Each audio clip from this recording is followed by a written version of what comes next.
إن الحمد لله نحمده ونستعينه ونستغفره ونؤمن به ونتوكل عليه ونعوذ بالله من شرور أنفسنا ومن سيئات أعمالنا من يهده الله فلا مضل له ومن يضلله فلا هادي له وأشهد أن لا إله إلا الله وحده لا شريك له وأشهد أن محمدا عبده ورسوله أما بعد فإن خير الحديث كتاب الله وخير الهدي هدي محمد صلى الله عليه وسلم وشر الأمور محدثاتها وكل محدثة بدعة وكل بدعة ضلالة وكل ضلالة في النار فأعوذ بالله من الشيطان الرجيم بسم الله الرحمن الرحيم يا أيها الناس اتقوا ربكم الذي خلقكم من نفس واحدة وخلق منها زوجها وبث منهما رجالا كثيرا ونساء واتقوا الله الذي تساءلون به والأرحام إن الله كان عليكم رقيبا يا أيها الذين آمنوا اتقوا الله حق تقاته ولا تموتن إلا وأنتم مسلمون يا أيها الذين آمنوا اتقوا الله وقولوا قولا سديدا يصلح لكم أعمالكم ويغفر لكم ذنوبكم ومن يطع الله ورسوله فقد فاز فوزا عظيما وقال الله سبحانه وتعالى وننزل من القرآن ما هو شفاء ورحمة للمؤمنين ولا يزيد الظالمين إلا خسارا تمام قسم کے دوسرا بڑائی کی بڑائی تعریف و توصیف اس اللہ وحدہ شریف کے لائق و زیبا ہے جس نے ساری کائنات کو علم سے عبور بخشا اور درود نازل ہو تمام انبیاء علیہ السلام پر جنہیں اللہ سبحانہ و تعالیٰ نے اپنی قوموں تک خادم و رہبر بنا دیا خصوصاً ہمارے اور آپ کے آج نبی جناب محمد رسول اللہ صلی اللہ علیہ وسلم کی ذاتی کرام برابر اسلام خطبے کے شروع کرنے سے پہلے ایک چیز کی طرف تنبیہ کر دینا مناسب سمجھتا ہوں جیسے کہ آپ سب جانتے ہیں کہ یہ جمعہ کا دن مسلمانوں کے لیے عید کا دن ہوتا ہے اور یہ اللہ کا فضل ہوتا ہے کہ اللہ ثواب کو اپنے اعتبار سے اعمال میں بانٹ دیتا ہے اگر آپ سے پوچھا جائے کہ جمعہ کے دن سب سے زیادہ ثواب کس چیز پر دیا جاتا ہے آیا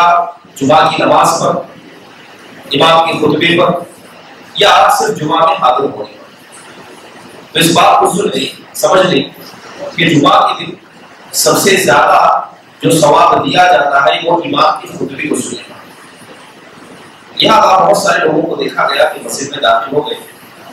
اذان دی جا رہی تھی تو کھڑے ہو گئے انتظار کرنے لگے تاکہ اذان ختم ہو جائے اذان کا جواب بھی دے دعا بھی پڑھے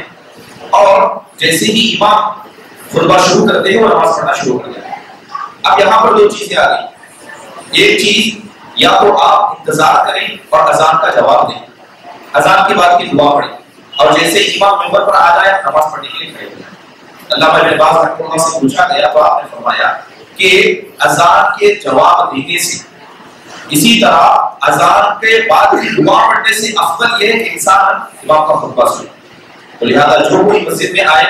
اگرچہ اذان دی جا رہی ہو فوراً نماز پڑھیں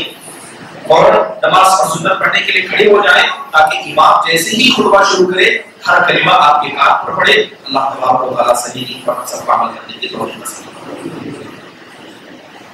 میں آیت کریمہ پڑھی اللہ سبحانہ و تعالیٰ ارشاد فرماتے ہیں کہ وَنُنَزِّلُ مِنَ الْقُرْآنِ مَا هُوَ شِفَاءٌ وَرَحْمَةٌ لِلْمُؤْمِنِينَ یہ قرآن وہ کتاب ہے جس کو ہم نے تمہاری طرف نازل کیا ہے تاکہ یہ قرآن تمہارے لیے شفا بنے مومنوں کے لیے رحمت بنے اور بے شک اللہ سبحانہ و تعالیٰ اس کتاب کے ذریعے ظالمین کو گمراہی کرتا ہے جیسے کہ آپ سب جانتے ہیں کہ رمضان کا بابرکت مہینہ اس مہینے کو جو یہ فضیلت ہے جو اللہ کی رحمت اس مہینے کو نصیب ہے وہ صرف ایک چیز کی وجہ سے وہ چیز یہ ہے کہ اللہ تبارک و تعالیٰ نے اس مہینے میں اپنی کتاب کو نازل کیا اللہ نے اس قرآن کو نازل کیا تو جس مہینے میں یہ قرآن نازل ہوا اس کی اتنی فضیلت بڑھ گئی کہ اللہ تبارک و تعالیٰ نے اس مہینے کو مہینوں کا سردار قرار دیا۔ اللہ تعالیٰ کے بنائے ہوئے 12 مہینے، ان کا سردار یہ رمضان المبارک ہے کیونکہ اس میں قرآن کو نازل کیا۔ تو اصل فضیلت کس کی؟ رمضان کے مہینے کی یا قرآن مجید کی؟ یقیناً قرآن مجید کی۔ لہٰذا یہ قرآن اتنی برکت والا ہے کہ جس جگہ پر اتارا جاتا ہے، جس نبی پر اتارا جاتا ہے، جس مہینے میں اتارا جاتا ہے، ہر چیز کے مقام کو قرآن بلند کر دیتا ہے۔ یہاں تک کہ اللہ تبارک و تعالیٰ نے جو انسان کو اتنا بڑا جسم کا ڈھانچہ دیا ہے، علامہ ابن قیم رحمہ اللہ فرماتے ہیں کہ اس میں دل کو سب سے زیادہ فوقیت حاصل ہے، دل کو سب سے بڑا مقام اللہ نے دیا ہے، اور اس کی وجہ بیان کرتے ہوئے کہتے ہیں اس لیے کیونکہ اسی دل پر اللہ نے قرآن کو نازل کیا۔ اگر اس دل کو قرآن اللہ تعالیٰ اس قرآن کو اگر دل پر نہ اتارتا تو جس جسم کے روح پر اللہ نازل کرتا چاہے وہ عقل کیوں نہ ہو، اللہ اس کے مقام کو بلند کر دے۔ تو یقیناً یہ قرآن کی بابرکت ہے۔ قرآن کی بابرکت کے تعلق سے، قرآن کے عظمت کے تعلق سے بہت ساری باتیں آپ نے بارہا سنی ہوگی۔ چند باتیں مزید اس میں اضافہ کرتے ہوئے بتا دوں۔ آپ جانتے ہیں کہ گمراہی کا ایک دور چلا، یہ دور کب سے ہے؟ جب سے اللہ کے نبی صلی اللہ علیہ وسلم کا دنیا سے انتقال ہو جاتا، گمراہیاں پھیل گئی، لوگ فرقہ پرست میں بڑھ گئے، لوگوں نے جماعت سے اور اسی طرح اہل السنہ والجماعت کے منہج سے اپنے آپ کو جدا کیا۔ اس میں علامہ ابن قیم رحمۃ اللہ علیہ بڑی پیاری بات کہتے ہیں کہ جتنی بھی جماعتیں یا یوں کہیں کہ جتنے بھی افراد منہج سلف سے ہٹے، رائے حق سے ہٹے ہیں، سب سے بڑی گمراہی کی وجہ یہ ہے کہ وہ قرآن سے دور ہوئے۔ اور آج جا کر دیکھیں کہ جو لوگ بھی اپنے آپ کو قرآن سے دور رکھتے ہیں، اللہ تعالیٰ ایسے لوگوں کو گمراہ کر کے رکھتا ہے، چاہے وہ علم کا سمندر کیوں نہ بن جائے، چاہے وہ علم کے مقام پر کیوں نہ بلند ہو جائے، کیونکہ یہ قرآن یہ ضمانت ہے اللہ کی جانب سے، یہ قرآن گارنٹی ہے کہ جس نے قرآن کو تھام لیا اللہ ہر گمراہی سے اس کو بچا لے گا۔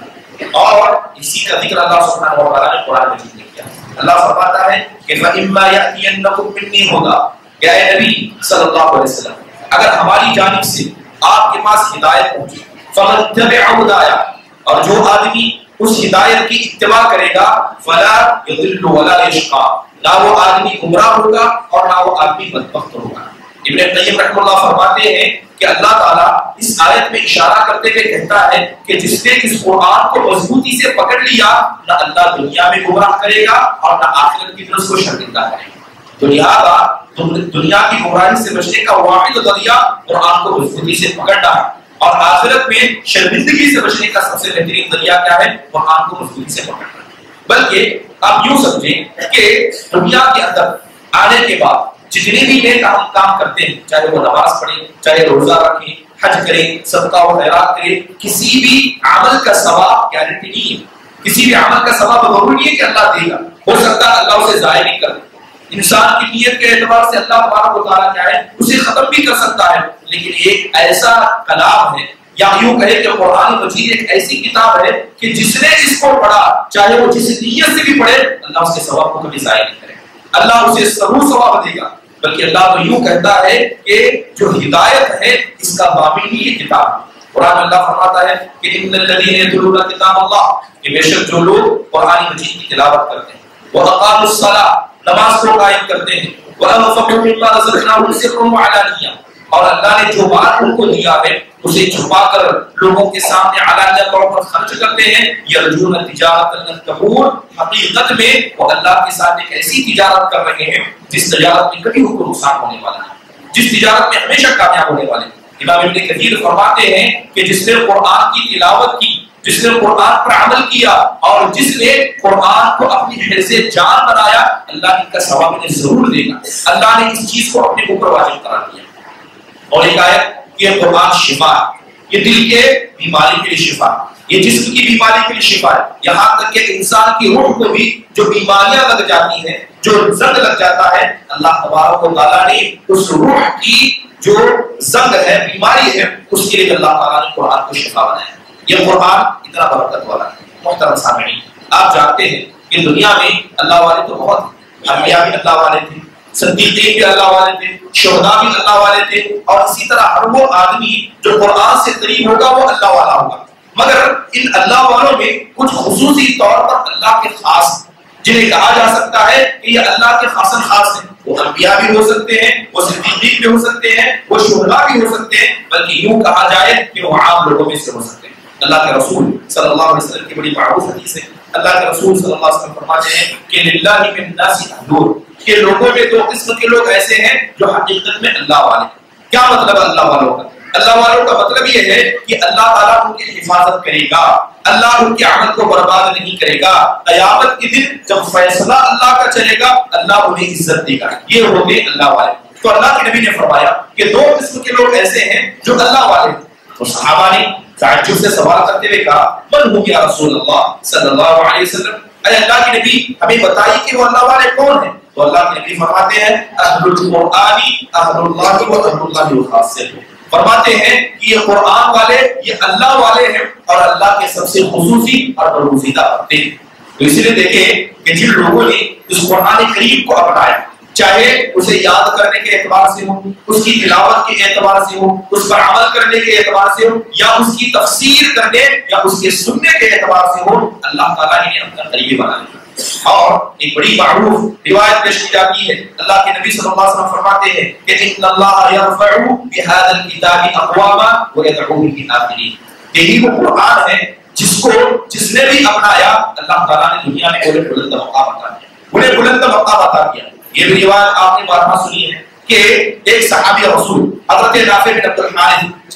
حضرت عمر بن خطاب رضی اللہ عنہ سے ملاقات کرنے عثمان کے مقام پر آئے. حضرت عمر نے انہیں مکہ کا سردار بنایا تھا کہ دیکھیں کہ جن لوگوں نے قرآن کو اپنایا اللہ انہیں کیسے عزت دیتا ہے. قوم میں وہ کوئی اعتبار نہیں رکھتے تھے, قوم کے اندر ان کا کوئی مقام و مرتبہ نہیں تھا, لیکن جیسے ہی انہوں نے قرآن کو اپنایا اللہ نے انہیں سرداروں کا سردار بنایا. لوگ جسموں پر راج کرتے ہیں, اللہ قرآن والوں کو دلوں پر راج کرنے کی طاقت دیتے ہیں. اللہ کے نبی صلی اللہ علیہ وسلم کے سامنے حضرت عمر کے پاس مقام عثمان پر ملنے نافع بن عبد الحارث آئے. تو حضرت عمر نے بڑا سیدھا سوال کرتے فرمایا کہ جو مکہ تمہاری ماتحتی میں ہے تم نے وہاں کا سردار کسے بنایا ہے, تم یہاں ہو تو ذمہ دار کون ہے؟ تو کہا کہ میں نے ابن ابزا کو اپنا قائم مقام بنایا ہے. عبد الرحمن ابن ابزا کو اپنی جگہ دی ہے. پوچھا کہ یہ کون ہے؟ یہ تو غیر معروف آدمی ہے, میں نے جانتا نہیں ہوں. تو کہتے ہیں کہ مولا من موالینا, یہ ہمارے غلاموں میں سے غلام ہے, یعنی جو میرے انڈر میں رہ کر ماتحتی میں رہ کر کام کرتے ہیں ان غلاموں میں سے ایک غلام ہے. حضرت عمر نے پوچھا کہ وہ مکہ والے جو اپنے مقام اور اپنے مرتبے کا خیال کرتے ہیں, اپنے اندر کیا ہے بڑی عزت مرتبہ رکھتے ہیں, کیا تم نے ان پر ایک غلام کو سردار بنایا؟ کیا تم نے ان پر ایک غلام کو ذمہ دار بنایا؟ تو نافع بن عبد الحارث بیان کرتے ہوئے کہتے ہیں کہ یہ کوئی عام انسان نہیں ہے, یہ قرآن کا حافظ ہے, یہ قرآن کا حافظ ہے. اور چاہے مکہ والے ہوں یا ان سے مقدس ہستیاں بھی ہوں, ان سب کا حقدار یہ قرآن والا تھا, لہذا میں نے اسے ذمہ دار بنایا. حضرت عمر بن خطاب کہتے ہیں کہ تمہارے اس معاملے کو دیکھ کر مجھے اللہ کے رسول کی وہ حدیث یاد آ گئی جس میں اللہ کے رسول نے کہا تھا کہ ان اللہ یرفع بهذا الكتاب اقواما, کہ جن لوگوں نے اس قرآن کو پکڑا اللہ ایسے لوگوں کو دنیا میں عزت دیتا. حضرت ابن عباس رضی اللہ عنہ ملک عراق کے اندر, بعض روایتوں کے اندر ملک شام کے اندر بیٹھے مجلس بیٹھی. آپ جانتے ہیں کہ ابن عباس یہ تفسیر قرآن یعنی مفسر قرآن تھے, قرآن کی تفسیر انہوں نے اور عبداللہ بن مسعود رضی اللہ عنہ نے جتنے بہترین طریقے سے کی ہے اس کی تاریخ کی مثال نہیں دی. حضرت عبداللہ بن مسعود رضی اللہ عنہ بیٹھے ہوئے, حضرت عبداللہ بن عباس رضی اللہ عنہ بیٹھے ہوئے, ایک شخص آتا ہے, ایک شخص مجلس میں داخل ہوتا ہے. داخل ہونے کے بعد وہاں پر قوم کے بڑے بڑے سردار تھے, رؤساء تھے, ذمہ دار تھے. تو جیسے ہی عام جگہ پر ایک شخص کو بیٹھتے ہوئے حضرت ابن عباس نے دیکھا تو اس کو بلایا, قریب بلایا. تو شخص اٹھ کر آتا ہے. آنے کے بعد حضرت عبداللہ بن عباس رضی اللہ عنہ اپنی جگہ کو ہٹا کر جگہ بنا کر اپنی گدی پر اس شخص کو اٹھا دیتے. اب جو سردار موجود تھے, جو قوم کے بڑے بڑے قائد تھے, انہیں بڑا تعجب ہوا کہ حضرت ابن عباس کو ہم نے یہ جگہ ان کے علم کی وجہ سے, ان کے قرآن کی تفسیر کی وجہ سے کی, مگر انہوں نے ایسے شخص کو اپنے بازو میں لا کر بٹھایا جسے ہمیں سے کوئی شخص نے جانتا بھی نہیں. تو لوگوں نے پوچھا کہ آپ نے ان کو کیوں بٹھایا؟ تو حضرت عبداللہ بن عباس رضی اللہ عنہ کہتے ہیں کہ تمہیں پتا ہے کہ یہ کون, کیا تم جانتے ہو کون ہے؟ کہتے ہیں ابو العالیہ, ان کا نام ہے ابو العالیہ. کہتے ہیں کہ مجھے نہیں پتا کہ صحابہ کے بعد قرآن کو ان سے بہتر کوئی اور جانتا ہے, ان سے بہتر ہمارے بات کوئی جانتا ہے. تم سردار ہو، ذمہ دار ہو، مگر اللہ ایسے ہی لوگوں کو عزت دیتا ہے۔ تو یہ وہ ابو العالیہ تھے جن کو پہلی مرتبہ قوم والوں نے دیکھا، جو ان کے درمیان رہتے تھے، مگر انہیں وہ مقام اللہ سبحانہ و تعالیٰ نے قرآن کی وجہ سے دیا۔ حضرت عبداللہ بن مسعود رضی اللہ عنہ، ان کے بھی بہت سارے شاگرد تھے، تقریباً بتایا جاتا ہے کہ ان کے 5 شاگرد تھے۔ اب ان 5 شاگردوں پر غور کریں کہ ان کا ذکر ابھی تک زندہ ہے، یہ صرف قرآن کی وجہ سے۔ حضرت عبداللہ بن مسعود رضی اللہ عنہ کے جو 5 شاگرد گزرے ہیں، اگر ان کی زندگیوں پر غور کریں تو ایک چیز آپ کو کامن نظر آئے گی۔ وہ کامن نظر یہ آئے گی کہ یہ خلقت کے اعتبار سے، جسمانی ڈھانچے کے اعتبار سے سب معیوب ہیں، کوئی جسمانی اعتبار سے مکمل نہیں تھا، کوئی نہ کوئی بڑے عائب میں یہ مبتلا تھے۔ سب سے پہلے جن کا ذکر آتا ہے عبید اللہ بن عمر کا آتا ہے، حارث بن عبداللہ کا ذکر آتا ہے۔ یہ دو حضرت عبداللہ بن مسعود رضی اللہ عنہ کی مجلسوں میں ہمیشہ بیٹھا کرتے تھے۔ ان کے بارے میں آتا ہے کہ یہ دونوں اعور تھے، ایک آنکھ دونوں کی خراب تھی، ایک آنکھ دونوں کی خراب تھی، ایک طریقے سے آدھے نابینا تھے۔ اور ایک ذکر کیا جاتا ہے مسروق بن اجدع، یہ احدب نام کی بیماری مبتلا تھی۔ احدب نام کی بیماری جب انسان کو ہو جاتی ہے تو اس کی جو کمر ہے یہ اتنا اونچا ہو جاتی ہے کہ انسان کا سر جھک جاتا ہے۔ کمر اونچی ہونے کی وجہ سے ہاتھ پر ٹیڑھے ہو جاتے ہیں اور ظاہر میں یہ منظر بڑا خوفناک ہوتا ہے۔ تو یہ مسروق بن اجدع اس بیماری میں مبتلا تھے اور حضرت عبداللہ بن مسعود رضی اللہ عنہ کی مجلس پایا کرتے تھے۔ اس کے علاوہ علقمہ بن قیس کا نام آتا ہے۔ علقمہ بن قیس، ان کے دونوں ہاتھ ٹیڑھے تھے، دونوں پیر ٹیڑھے تھے، یہ بھی حضرت عبداللہ بن مسعود کی مجلس میں آتے تھے۔ اس کے علاوہ شریح بن حارث کا نام آتا ہے جو بچپن ہی سے کرتے تھے۔ یہ 5 ایسے لوگ ہیں جو خلقت کے اعتبار سے معیوب تھے۔ خاص کر مسروق بن اجدع کے بارے میں آتا ہے کہ جس گلی سے گزرتے خواتین کو دیکھ کر گھبرا جاتی، لوگ انہیں چھوڑ کر بھاگ جاتے، لیکن تاریخ نے دیکھا کہ جب ان لوگوں نے، ان 5 لوگوں نے حضرت عبداللہ بن مسعود رضی اللہ عنہ کی مجلس کو لازم پکڑا اور اعراق کے اندر رہ کر ان سے قرآن کو حاصل کیا، ادھر حضرت عبداللہ بن مسعود کا انتقال ہو جاتا ہے اور ان کی گدی پر جو شخص بیٹھتا ہے وہ مسروق بن اجدع بن جاتا ہے۔ وہ آدمی جن کو دیکھ کر لوگ بچے ڈرا کرتے، جو خلقت کے اعتبار سے معیوب تھے، اللہ تعالیٰ نے اتنا بڑا مقام عطا کیا کہ حضرت عبداللہ بن مسعود رضی اللہ عنہ کی گدی پر یہ بیٹھ جاتے۔ تو لوگ کہا کرتے ہیں ان کو دیکھ کر کہ قرآن والا ہو تو کوئی ایسا ہو، علم والا ہو تو کوئی ایسا ہو کہ معاشرے میں ان کا کوئی مقام نہیں، لیکن جیسے ہی قرآن نے اللہ نے ان کو ایسی عزت دی کہ یہ قوموں کے سردار بن گئے۔ یہ زندہ واقعات ہیں کہ جن لوگوں نے قرآن کو اپنایا، اللہ نے ان کے ذکر کو باقی رکھا۔ کون میں نصر بن اجزا، ہم نے انہیں نہیں دیکھا، لیکن جائیے تفسیر کی کتابوں کو اٹھا کر دیکھیے، عبداللہ بن مسعود رضی اللہ عنہ سے جتنی بھی تفسیر آئی ہے انہوں نے 5 نے بیان کی ہے، اور آج بھی ان کا نام لے کر ہم کیا کہتے ہیں، رحمہ اللہ، کہ اللہ ان پر رحم فرمائے، اللہ ان کو معاف فرمائے۔ وقت گزر گیا لیکن اللہ نے ان کے نام کو زندہ رکھا۔ یہ برکت کہاں سے آئی؟ یہ برکت قرآن کی وجہ سے۔ اسی لیے امام سیوطی رحمہ اللہ علیہ اپنی کتاب کے اندر لکھتے ہیں کہ اس قرآن کو اللہ خود اتنا پسند کرتا ہے کہ خود اس قرآن کو اللہ نے اپنی کتاب کے اندر 55 ناموں سے زیادہ ناموں سے یاد کیا۔ اگر ہم اپنے بچوں سے محبت کرتے ہیں تو انہیں محبت کے نام دیتے ہیں۔ اللہ تعالیٰ نے اس قرآن کو 55 نام دیے ہیں، یا 55 طریقے سے اللہ نے اس قرآن کو قرآن کے اندر بلایا ہے۔ تو یاد رکھیے یہ قرآن اللہ کا کلام ایک وقت کے لیے ہے، ایک وقت آئے گا اللہ اس نعمت کو چھین لے گا، وہ وقت بھی آنے والا ہے، لیکن جو لوگ اس نعمت کی نافرمانی کریں گے، یاد رکھیے اللہ تبارک و تعالیٰ کی نعمت نہیں حصہ ہے۔ بلکہ حدیث کے اندر بیان کیا گیا یہ دل جس کو اللہ نے عزت دی، لیکن اگر یہی دل قرآن سے خالی بن جائے، اس دل کے اندر قرآن نہ ہو، قرآن کے حفظ کرنے سے دل عاری ہو جائے، تو اللہ کے نبی صلی اللہ علیہ وسلم کی بڑی مشہور حدیث ہے، آپ فرماتے ہیں کہ ان الذی لیس فی جوفہ شیء من القرآن کالبیت الخرب، کہ وہ دل جس کے اندر قرآن کا کوئی حصہ نہیں ہے وہ برباد گھر کی طرح، وہ برباد گھر نہ جس میں کوئی داخل ہونا پسند کرتا ہے نہ رہنا پسند کرتا ہے، وہ دل بھی برباد ہے جس دل میں قرآن نہیں، نہ اللہ کی رحمت وہاں داخل ہوتی ہے، نہ اللہ تبارک و تعالیٰ کا کرم اس کا تقویٰ اس دل میں داخل ہوتا ہے۔ اسی لیے دیکھیے کہ آپ جانتے ہیں کہ ہر انسان کا مقام و مرتبہ طے ہے۔ انسان دنیا سے چلا جائے گا، قیامت کے دن اس کا مقام بتا دیا جائے گا، بلکہ جیسے ہی انتقال ہو جائے گا اسے دکھایا جائے گا کہ جنت میں یہ تمہارا مقام ہوگا، سوائے ایک انسان، وہ صاحب قرآن ہوگا۔ انتقال ہو جائے گا، اسے خبر میں بتایا جائے گا کہ جنت تمہاری منزل ہے، لیکن اسے یہ نہیں بتایا جائے گا کہ جنت میں تمہارا مقام کیا ہے۔ اللہ تعالیٰ اس صاحب قرآن کو لائے گا، جنت میں داخل کرے گا اور کہے گا اقرأ کہ تو پڑھ، ورتل کما کنت ترتل فی الدنیا، اور قرآن کو ویسے پڑھ جس طرح تو دنیا میں پڑھا کرتا تھا، تیری مرتبہ، تیری منزلت، تیرا مقام آخری وہ ہوگا جہاں پر تیری آخری آیت ختم ہوگی۔ اللہ نے نبیوں تک کا مقام بیان کر دیا تو جنت بھی یہاں ہوں گے، لیکن قرآن والے کو کوئی مقام جنت میں نہیں ہے، کیونکہ جہاں تک وہ پڑھے گا اللہ وہاں تک اس کو جنت میں پہنچائے گا۔ بتائیے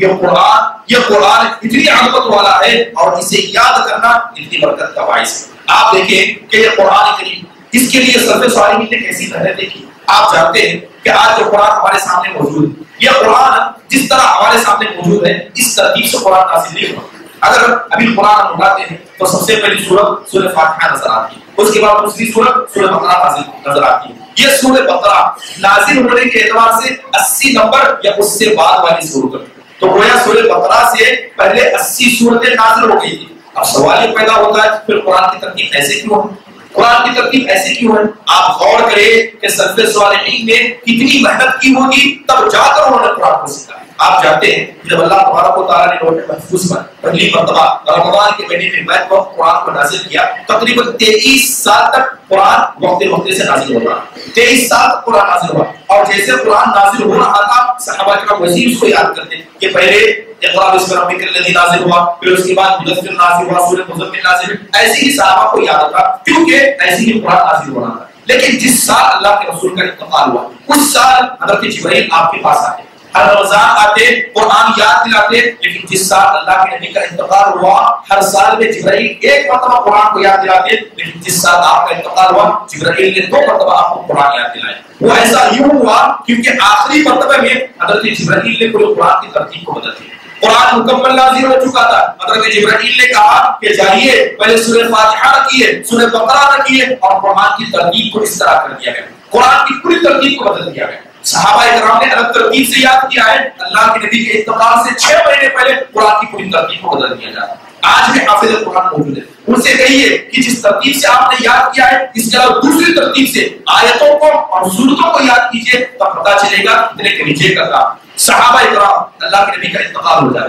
قرآن جمع نہیں ہے، قرآن کی ترتیب میں لوگوں میں اختلاف ہے، کوئی قرآن کو اس ترتیب سے یاد رکھتا ہے، کوئی اس ترتیب سے یاد رکھتا ہے۔ حضرت ابوبکر صدیق رضی اللہ عنہ قرآن کو جمع کرنے کے قائل تھے، حضرت عمر کے دل میں درد ہوا، آ کر کہتے ہیں کہ یہ قرآن جو جمع نہیں ہے کوئی اس ترتیب سے پڑھ رہا ہے، اس ترتیب سے پڑھ رہا ہے، کہیں ضائع نہ ہو جائے، اللہ کے نبی دنیا سے چلے گئے۔ حضرت ابوبکر کہا کرتے کہ اللہ نے قرآن میں کہا ہے کہ اس قرآن کو ہم نے نازل کیا ہے، اس کی حفاظت ہم کریں گے تو ذات ضرور حفاظت کرے گی، اس بات کا یقین۔ حضرت ابوبکر مانتے نہیں تھے، حضرت عمر اصرار کرتے، یہاں تک کہ حضرت عمر کے اصرار پر قرآن کو جمع کرنے کا حکم دیا ہے۔ اس وقت 2 لوگ تھے جو قرآن کی آخری ترتیب کو جانتے تھے، ان میں سے حضرت زید بن ثابت تھے، تو دوسرے آپ کی بیوی حضرت حفصہ بنت عمر رضی اللہ عنہ۔ یہ 2 لوگ تھے جو قرآن کو آخری ترتیب سے جانتے تھے، لہذا حضرت زید کو حکم دیا گیا تو انہوں نے قرآن کو اس ترتیب سے لکھا جس ترتیب سے آج ہمارے پاس موجود ہے۔ آپ تصور کریں کہ ایک انسان 20 22 23 سال قرآن کو اس طرح یاد کرتا ہے، اچانک ترتیب بدل دی جاتی ہے۔ بعد میں صحابہ کرام نے، چاہے وہ حضرت ابوبکر ہو، چاہے وہ حضرت عمر ہو، عثمان علی رضی اللہ عنہ، ان سب نے قرآن کو دوبارہ اس ترتیب سے یاد کیا کیونکہ انہیں قرآن کا مقام و مرتبہ بالکل یاد تھا۔ برادر اسلام، یقیناً قرآن کو یاد کرنا یہ اتنی برکت والا ہے کہ یاد رکھے جس سینے میں قرآن آ جائے اللہ تبارک و تعالیٰ ایسی سینوں کی حفاظت کر لیتا ہے، اللہ دنیا بھی بچا لیتا ہے، اللہ آخرت بھی بچا لیتا ہے۔ حدیث کے اندر آتا ہے، بلکہ تاریخی روایتوں کے اندر آتا ہے کہ بہت سارے صحابہ اکرام تھے جو قرآن کو سکھاتے تھے، مگر کچھ صحابہ ایسے تھے جو صرف قرآن کو یاد کرانے کی طرف توجہ دیتے تھے، صرف بچوں کو قرآن یاد کرنا۔ ان میں سے ایک عظیم الشان صحابی حضرت ابو الدرداء رضی اللہ عنہ کا نام آتا ہے۔ ملک شام میں بیٹھے ہوئے تھے، بچوں کو قرآن سکھاتے تھے۔ وقت کے بادشاہ نے پیغام بھیجا کہ آپ تقریباً کئی سال سے یہاں بچوں کو قرآن یاد دلا رہے ہیں، میں آپ کو ایک تحفہ دینا چاہتا ہوں، بس معلوم کریں کہ کتنے بچوں نے آپ سے قرآن کو یاد کیا۔ ایک شخص نے جواب کیا تو پتا چلا کہ 1600 سے زیادہ بچوں نے حضرت ابو الدرداء سے قرآن کو یاد کیا تھا۔ یہ ابو الدرداء رضی اللہ عنہ سے قرآن کو یاد کیا کیونکہ یہ جانتے تھے کہ قرآن کا مقام و مرتبہ کیا ہے۔ حضرت قتادہ بن دعامہ السدوسی رحمہ اللہ تابعین میں بڑے سردار مانے جاتے ہیں، انتقال کا وقت قریب آیا، انتقال کا وقت قریب آیا، قرآن موجود نہیں تھا، رونے لگے تو ان کی اولاد نے پوچھا کہ رونے کی وجہ کیا ہے؟ اے ابا جان، آپ حافظ قرآن تھے، لوگ آپ سے آ کر قرآن کو سیکھتے تھے۔ تو حضرت قتادہ کہتے ہیں کہ میں نے تو صحابہ سے سن کر قرآن کو یاد کیا، تمہارا کیا ہوگا، تمہاری اولاد کا کیا ہوگا؟ تمہارے پاس دیکھ کر لکھنے کے لیے قرآن تک نہیں ہے، دیکھ کر پڑھنے کے لیے قرآن نہیں ہے، میں نے تو جیسے تیسے یاد کیا، تمہارا کیا ہوگا؟ ایسی بزرگی کی حالت میں تابعیوں کے سردار سعید بن مسیب رحمہ اللہ کے پاس جاتے ہیں، اپنے دل کی شکایت کو، اپنے دل کے غبار کو رکھتے ہیں، تو حضرت سعید بن مسیب رحمہ اللہ مشورہ دیتے ہیں کہ آپ قرآن کو لکھیے، اگر آپ کے اولاد پر خطرہ ہے کہ یہ آگے ضائع نہ ہوگی تو قرآن کو آپ خود لکھیے۔ ویسی بزرگی کی حالت میں حضرت قتادہ